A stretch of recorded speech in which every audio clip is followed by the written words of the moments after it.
கடந்த வாரத்தை நம்ம எடுத்து பார்த்தோம்னா எக்கனாமி பொருளாதாரம் எப்படியெல்லாம் விளையாடுகிறது அப்படிங்கிறத பார்த்தோம். 2 பதிவுகள் பார்த்து விட்டோம். 3வது பதிவை பார்ப்பதற்கு முன்பாக இந்த உலகத்தில் இப்போது நடக்கும் அரசியலை தெரிந்து கொள்ள வேண்டும். இதற்காக 2025 ப்ரிடிக்ஷன் அப்படிங்கிற ஒரு சீரீஸை நம்ம தொடங்குறோம்.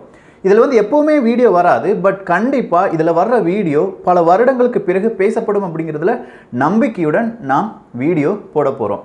அப்படின்னா இப்போ இந்த வீடியோ எதை பற்றி பேச போகுது? ஒரு நாட்டின் கனவுகள் என்னவாக இருக்கும், அந்த கனவுகள் அப்படின்னு சொல்லும்போது அமெரிக்கா, சீனா, இந்தியா, ஆஸ்திரேலியா, ஜப்பான், இந்த 5 நாடுகளுக்கு இடையே நடக்கக்கூடிய அந்த பிரச்சனைகள் என்ன, இதை மையப்படுத்தி வரப்போகும் ஆண்டுகளில் எந்த மாதிரியான மாற்றங்கள் நடக்க போகிறது, இதை விலாவரியாக பார்க்க போகிறோம். குறிப்பாக ஆஸ்திரேலியா, சீனா, இதை பற்றி பார்க்க போகிறோம். அன்பு தமிழஞ்சங்களுக்கு தமிழ் பொக்கிஷத்தின் வணக்கங்கள்.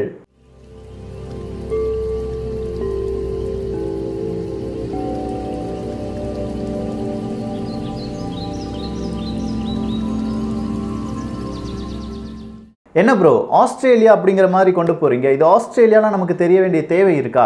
ஏன்னா அங்கே பெரிய ஒரு நாடுலாம் கிடையாது, ரொம்ப தூரமாக இருக்கிற ஒரு நாடு. அந்த நாட்டினுடைய அரசியலை நாம் ஏன் தெரிந்து கொள்ள வேண்டும் அப்படிங்கிற ஒரு கேள்வி உங்கள் மனதில் இருந்தது என்றால், இந்த ஒரு பதிவை பார்த்த பிறகு நிச்சயமாக இதை நான் தெரிந்து கொண்டது எனக்கு நல்லதாக போச்சு அப்படின்னு சொல்லி நீங்கள் எல்லாருமே சொல்லுவீங்க. ஒரு நாடு எதற்காக போரிடுகிறது, இல்லாட்டி ஒரு நாட்டினுடைய அதிகபட்ச ஆசை என்னவாக இருக்கும்? அந்த நாட்டினுடைய உள்நாட்டு அரசியலில் எந்தவித குழப்பமும் இருக்கக்கூடாது. கரெக்டா?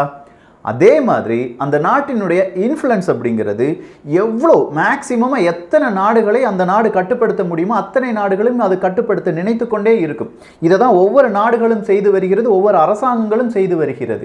நீங்கள் சீனா, அமெரிக்கா, இந்தியா, இப்படி எந்த நாடை எடுத்துக்கிட்டாலும் இந்த 2 விஷயங்களுக்காகத்தான் அங்கே இருக்கிற கவர்மெண்ட் ரன் ஆகிட்டே இருக்கும். ஸோ பிற நாட்டின் மீதான அந்த இன்ஃப்ளூயன்ஸையும் உள்நாட்டு அரசியலும் 2 கண்களாக நாம் பார்த்து கொள்ளலாம்.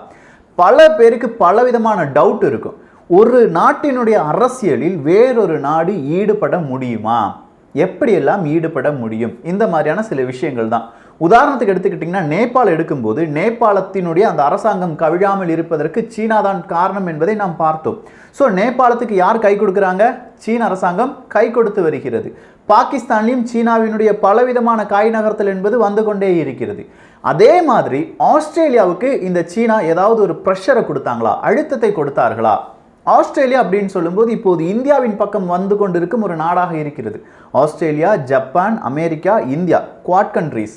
இந்த 4 நாடுகளில் ஆஸ்திரேலியா சீனாவின் மிக நெருங்கிய நண்பனாக இருந்தார்கள். ஆஸ்திரேலியா எக்ஸ்போர்ட் பண்ற, உலக அளவுக்கு ஆஸ்திரேலியா ஏற்றுமதி செய்யக்கூடிய 3 பொருட்களில் ஒரு பொருள் சீனாவுக்கு தான் சென்று கொண்டிருந்தது. அவ்வளோ முக்கியமான ஒரு நாடாக இருந்தது சீனா.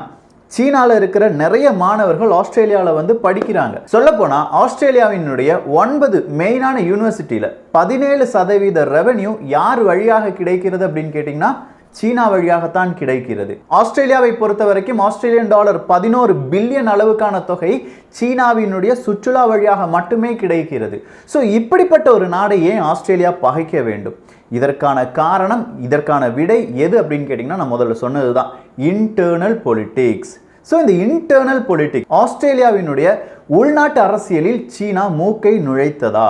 ஆம், அதற்கான ப்ரூஃபை தான் நம்ம பல விதமாக அலசி பார்க்க போகிறோம். அப்போ ஆஸ்திரேலியா அப்படிங்கிற ஒரு நாட்டிலேயே இவ்வளோ பெரிய இன்ஃப்ளூயன்ஸை சீனா விதைத்து இருக்கும்போது பல நாடுகளில் சீனாவினுடைய இன்ஃப்ளூயன்ஸ் என்னவா இருக்கும் அப்படிங்கிறத நீங்கள் கெஸ் பண்ணிக்கலாம். இந்த இன்ஃப்ளூயன்ஸ் அப்படின்னு சொல்கிறதுக்கு பதிலாக சிசிபி, சீனாவினுடைய கம்யூனிஸ்ட் பார்ட்டி இருக்காங்க பாருங்க, அவங்களுடைய வேறொரு அமைப்பு இருக்குது. ஒரு உடல் உறுப்பு மாதிரி, ஒரு உடலுக்கு பல உறுப்புகள் இருக்கும்ல, அதே மாதிரி சீனாவினுடைய சிசிபி அந்த ஒரு பார்ட்டிக்கு நிறைய உறுப்புகள் இருக்கு. அந்த அமைப்பின் பெயர் யுனைடெட் ஃப்ரண்ட் ஒர்க் டிபார்ட்மெண்ட் அப்படிங்கிறது தான். UFWD அப்படின்னு சொல்லி அழைப்பார்கள். நீங்க வேணா தேடி பாருங்க. UFWD, United front work department தான் சிசிபியினுடைய மிக முக்கியமான அமைப்பு. அந்த அமைப்பு என்ன செய்வாங்கன்னா, இந்த அமைப்பை சேர்ந்த பல நபர்கள் பல நாடுகளில் இருப்பார்கள். அந்த நபர்கள் சீனாவை பற்றி நன்மையை மட்டுமே பேச வைப்பதற்காக முயல்வார்கள். இதை நம்ம உதாரணம் வழியா பார்க்க போறோம். ஸோ UFWD அப்படிங்கிற ஒரு அமைப்பை ஏற்படுத்தி விட்டார்கள். இவங்களுடைய தாரக மந்திரம் என்ன அப்படின்னு கேட்டிங்கன்னா, வின் ஹார்ட்ஸ் அண்ட் மைண்ட்ஸ். எல்லோருடைய இதயத்தையும் மூளையையும் மனதையும் நீங்கள் என்ன செஞ்சிடணும்? வெற்றி பெற வேண்டும். இந்த UFWDல வேலை பார்க்கும் நபர்கள் வெற்றி பெற வேண்டும். அப்படி வெற்றி கொண்டு விட்டார்கள் என்றால் சீனாவுக்கு எதிராக யாருமே பேச மாட்டாங்க. ஆஸ்திரேலியாவில் ஏன் இந்த ஆஸ்திரேலியா சீனாவுக்கு எதிராக வந்தது அப்படின்னு சொன்னாலே அது உள்நாட்டு அரசியல் அப்படிங்கிறத பார்த்தோம். ஆனால் இந்த உள்நாட்டு அரசியல் 2016 வரை யாருக்குமே தெரியாது சீனா இவ்வளோ பெரிய விளையாட்டுகளை விளையாடுகிறது அப்படின்னு. ஒரு காலகட்டத்தில் இந்த சீனாவை பற்றி தான் ஆஸ்திரேலியாவில் இருக்கிற எல்லாருமே பேசினாங்க. ஏன்னா அந்த அளவுக்கு பெரிய இம்பேக்டை சீனாவை சேர்ந்த பல நபர்கள் இந்த UFWD வழியாக ஆஸ்திரேலியாவில் செலுத்தினார்கள். இப்படி பல நபர்களில் ஒரு நபர் தான் ஹுவாங் சியாங்மோ என்பவர். 2011 ஆஸ்திரேலியாவுக்கு வராருங்க. ஆஸ்திரேலியாவுக்கு வந்த ஹுவாங்குக்கு உடனே என்ன கிடைக்குது? கிரீன் கார்டு கிடைச்சிருது. நீ அங்கேயே தங்கிக்கலாம், உனக்கு பெர்மனன்ட் ரெசிடென்ஸ் இருக்குது அப்படின்னு சொல்லி அவங்களுக்கு பெர்மனன்ட் ரெசிடென்ஸை கொடுத்துட்டாங்க. மிகப்பெரிய ஒரு பணக்காரர். இவருக்கு எப்படி இந்த பெர்மனன்ட் ரெசிடென்ஸ் கிடைச்சது அப்படிங்கிறதுலாம் இங்கே பெரிய கேள்வியே கிடையாது. பணம் இருப்பதால் அவங்களுக்கு உடனே பெர்மனன்ட் ரெசிடென்ஸ்லாம் கிடைச்சிருச்சு. ஆனால் அதன் பிறகு இந்த ஹுவாங் என்னெல்லாம் செய்ய ஆரம்பிக்கிறார்? லிபரல் பார்ட்டிக்கும் லேபர் பார்ட்டி கட்சிகளுக்கும் டொனேஷன் அள்ளி வீசுகிறார். ஆஸ்திரேலியாவை பொறுத்த வரைக்கும் 3 பார்ட்டிஸ். அதில் லிபரல் ஒரு பார்ட்டி, லேபர் அப்படிங்கிற ஒரு பார்ட்டி, அடுத்ததாக த நேஷனல்ஸ் அப்படின்னு சொல்லுவாங்க. இப்போது இருக்கும் பிரைம் மினிஸ்டர் இல்லாட்டி பிரசிடென்ட் யார் அப்படின்னு கேட்டிங்கன்னா ஸ்காட் மாரிசன் அவர்கள் தான். இந்த ஸ்காட் மாரிசனை பொறுத்த வரைக்கும் அவர் ஜெயிப்பாரா தோப்பாரா, கண்டிப்பாக அவர் தோற்று விடுவார் அப்படின்னு சொல்லி தான் கடைசி வரையிலும் இந்த 2019 உலகமே நம்பிக்கொண்டிருந்தது. ஸ்காட் மாரிசன் தோற்று விடுவார் அப்படின்னு தான் சொல்லியிருந்தாங்க. ஆனால் யாருமே எதிர்பார்க்காத வண்ணம் ஸ்காட் மாரிசன் ஜெயிச்சிட்டார்.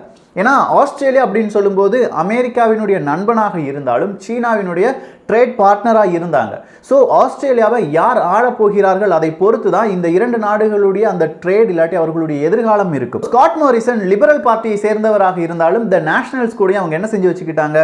கூட்டணிலாம் வச்சு அரசாட்சியை கொண்டு வந்து விட்டார்கள். அவங்களுடைய அரசு அங்கே ஆண்டு வருகிறது. ஆஸ்திரேலியாவில் கடைசியாக நடந்த இந்த எலெக்ஷனில் சூறாவளியாக தாக்கிய நாடு தான் சீனா.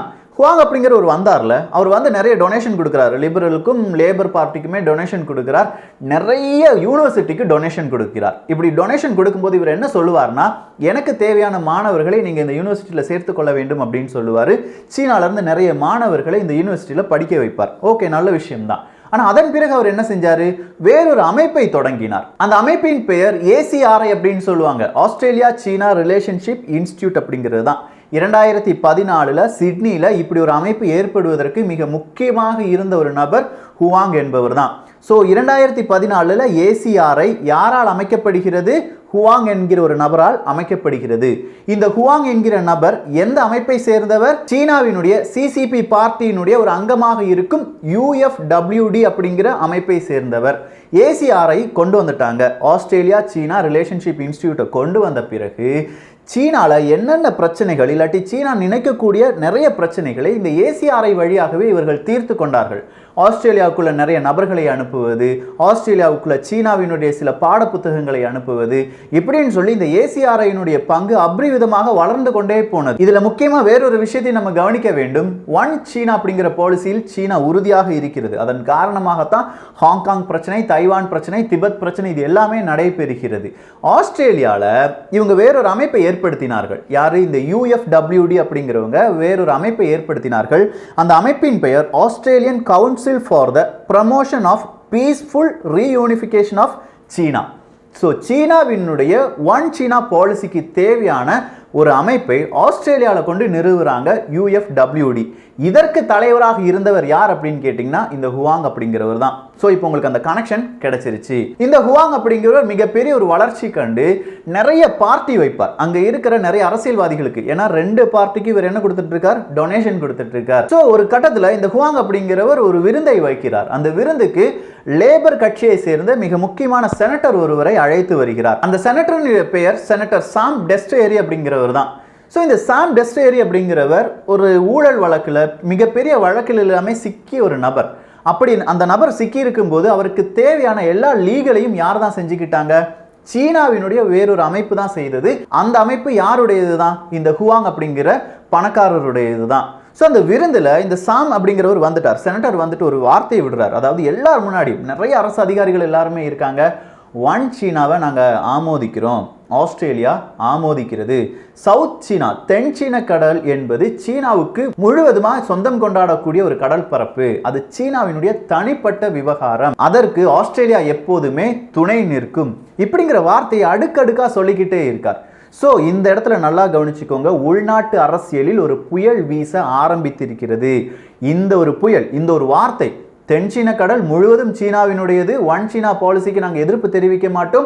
இப்படி ஒரு செனட்டர் வந்து சொன்ன உடனே அங்க இருக்கிற நிறைய பத்திரிகை நிருபர்கள் இதை பற்றி கேள்விகள் கேட்க ஆரம்பிக்கிறார்கள். அது எப்படி சீனாவுக்கு சாதகமாக நீங்க இப்படி பேசலாம்?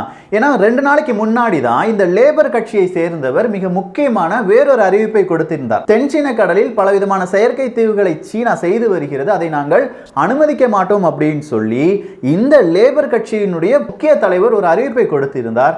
2 தினங்களுக்கு பிறகு இவர் இப்படி ஒரு அறிவிப்பை கொடுக்கும்போது இங்கே ஏதோ பிரச்சனை நடப்பதை எல்லாருமே உணர்ந்து கொண்டார்கள். ஸோ அந்த பிரச்சனை என்ன அப்படிங்கிறத தேட தொடங்குறாங்க. இது நடந்தது 2016 வருடம். இந்த வருடத்திலிருந்து தான் நிறைய பேருக்கு சீனாவினுடைய விளையாட்டு புரிய ஆரம்பித்தது. ஹுவாங் என்பவர் யார் அப்படிங்கிறத தேடி போறாங்க. அப்படி தேடி போகும்போது தான் இந்த UFWDலாம் இவங்களுடைய கண்ணுக்கே வருது. அப்படி UFWDல இருக்கிற நபர்கள் இங்கே எத்தனை நபர்கள் இருக்காங்க அப்படின்னு பார்க்கும்போது தான் நிறைய மாணவர்கள் இந்த UFWDயால் ரெக்ரூட்மெண்ட் செய்து எடுக்கப்பட்டவர்கள், அதாவது சீன அரசாங்கத்தால் வேலைக்கு எடுக்கப்பட்டவர்கள்.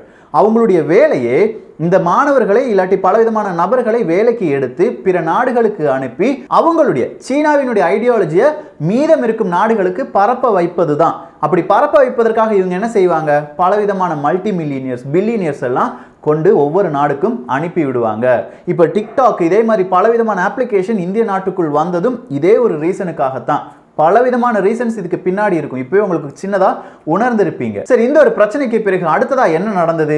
2017 வருடம் இந்த செனட்டர் சாம் இருந்தார் பாருங்க, அவர் நிறைய விஷயத்துல மறுக்கிறார். எனக்கும் சீனாவுக்கும் எந்த சம்பந்தமும் கிடையாது அப்படி இப்படின்னு மறுத்த உடனே அமெரிக்காவும் ஆஸ்திரேலியாவும் இதை சும்மா விட்டுருவாங்களா? அவங்களுடைய உளவு அமைப்பை வைத்து இந்த சாம் செனட்டர் அவர்களுடைய போன் எல்லாத்தையுமே என்ன செஞ்சிட்டாங்க, ஹேக் பண்ணிட்டாங்க. அப்படி ஹேக் பண்ணும்போது தான் இந்த சாம் அப்படிங்கிற செனட்டரும் சீனாவை சேர்ந்த பல அதிகாரிகளும் பேசிய பலவிதமான ஆடியோ ரெக்கார்ட்ஸ் அப்படிங்கிறது லீக் ஆகுது. அந்த ஆடியோ ஃபைல்ல பலவிதமான இன்ஃபர்மேஷன் இவங்களுக்கு கிடைக்குது. சொல்லப்போனா தலை சுத்துற மாதிரியான இன்ஃபர்மேஷன் எல்லாமே கிடைத்தது. ஸோ அந்த செனட்டர் சாம் அப்படிங்கிறவரை அந்த பார்ட்டி என்ன செய்யுது, அந்த கட்சி என்ன செய்யுது, அவங்களுடைய பதவியில் இருந்து எல்லாமே விலக்கி வைக்கிறது. ஸோ இந்த விஷயங்கள் எல்லாமே ரொம்ப தீவிரமாக மாறும்போது Australia security intelligence organisation ASIO அப்படிங்கிற அமைப்பு எல்லாரையுமே கொஞ்சம் கிடுக்கு பிடி போட்டு தேட ஆரம்பிக்குது. யாரெல்லாம் இந்த சீனாவுக்காக வேலை செய்யறாங்க, ப்ரோ சீனர்கள் யாராவது இருக்கிறார்கள் அப்படின்னு பார்க்கும்போது தான் ரொம்ப திடுக்கிடும் ஒரு தகவல் வெளியாகிறது. அவங்களுடைய வர்த்தக அமைச்சர் அவருடைய பதவிக்காலம் முடிவடையும் ஒரு நாட்களுக்கு முன்பாக சுமார் 8 லட்சம் ஆஸ்திரேலியா டாலருக்கு ஒரு ப்ராஜெக்ட், ஒரு வருஷத்துக்கு கான்ட்ராக்டை வேறொரு சீனருக்கு கொடுத்திருக்கிறார். ஆனால் அந்த சீனர் அதில் பிட்டிங் செய்யவே இல்லை. ஸோ இப்படி பலவிதமான தகவல்களை ஆஸ்திரேலியாவினுடைய உளவு அமைப்பு கொஞ்சம் கொஞ்சமாக வெளியில் எடுத்த பிறகுதான் தெரியுது ஆஸ்திரேலியாவினுடைய இன்டர்னல் பொலிட்டிக்ஸ் முழுவதுமாக யாருடைய கட்டுப்பாட்டில் இருக்கிறது, சீனாவினுடைய கட்டுப்பாட்டில் இருக்கிறது. எனவே சீனாவை நாம் எதிர்க்க வேண்டும். இந்த ஒரு காரணத்தை வைத்துதான் 2018க்கு பிறகு சீனாவை முழுவதுமாக எதிர்க்க ஆரம்பிக்கிறது ஆஸ்திரேலியா. ஆனால் எவ்வளோ சீக்கிரமாக இதெல்லாம் முடியுமா?